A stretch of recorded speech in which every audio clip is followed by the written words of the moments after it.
At dito yung mga followers ko. Hello guys! Hello guys! Hello, Nay. Hello, good Anong pangalan mo, Nay? afternoon. Nanay Leia. Nanay Leia, anong apelido mo? Rakisa. Rakisa. Matagal ka nang naka-follow. Yes! Matagal na pero di mo ako napapalo. Oh, nandito ako sa lugar nila, sa Barangay Tirasa, Palo. May mga followers ako dito, si Nanay. Ano? Nanay Leia. Nanay Leia. Opo. Rakisa, at andito. Ikaw, hi ka. Ano yung mga kaibigan mo? Ihay mo, shout out ka doon. Shout out po kay Ate Iling JP Ladrera sa Taganaway po sila Jenica Ladrera and Josephine Ladrera. Ayan. So, shout out sa mga Hello sa taga-Hawaii. mga Nay! kapatid ko sa Shout out Maynila. Oo. Kumusta po? Nandito po yung vlogger namin na gwapo, Naku!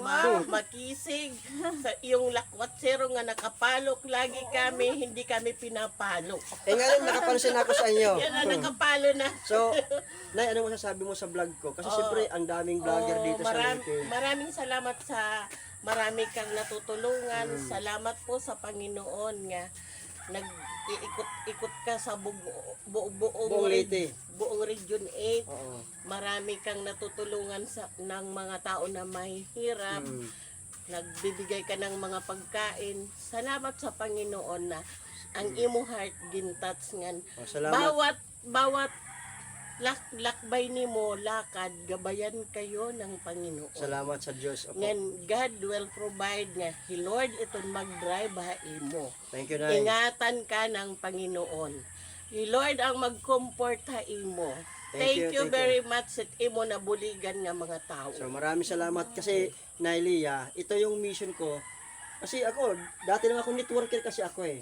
Hindi ko rin alam na napunta ako dito. Kumbaga, may purpose kung ba't ko ginagawa to. Kasi, ang sarap ng pakiramdam na marami tayong tutulungan. Amen. At ang daming mga tao dito sa Leyte na talagang nakita po yung sobrang hirap ng buhay. Oo, totoo yun. Kagaya po kanina, mayroon akong pinuntahan na ang pamilya po nila sobrang hirap sa buhay at ang naging problema nila, yung wala silang makain kaya naisipan niya magpakamatay kagabi. Nagbigti. Oo, nagbigti siya. Saan? Doon sa Barangay Kapirawan. Nagbigti siya, tapos Pero- yung nila. Pero Mr. Vlogger sir, Mm. yun kulang lang ng pag-ampo. kulang kung may ng dasal, prayer, oo.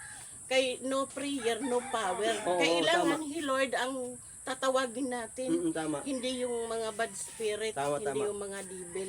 Kaya ikaw, I pray na He Lord ang maggabay sa iyo, Amen. na i-comfort ka ni Lord bawat lakad mo kasi marami kang natutulungan na mga naghihirap na mga Opo. tao. Kagaya po dito si Tatay Edi, binigyan ko ng tulong ngayon. Oh, thank you Lord. Galing pala ako kina Tatay Edi ngayon, binigyan ko ng bigas, 2 bigas. Kasi may sponsor po, si Ma'am Nans po, ang nagbigay sa kanya ng tulong.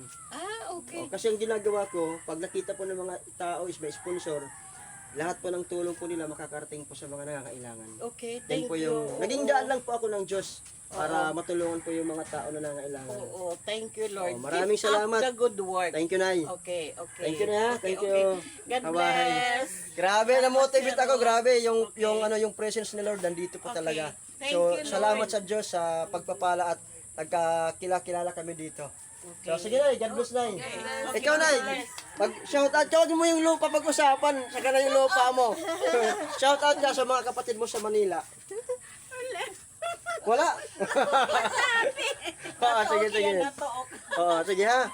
Bye. Babalikan ko yung lupa nyo. Bibinta natin yan. God bless Oo. Sir. Sige Nay, salamat Nay. Okay, bye. Grabe. Thank you Lord.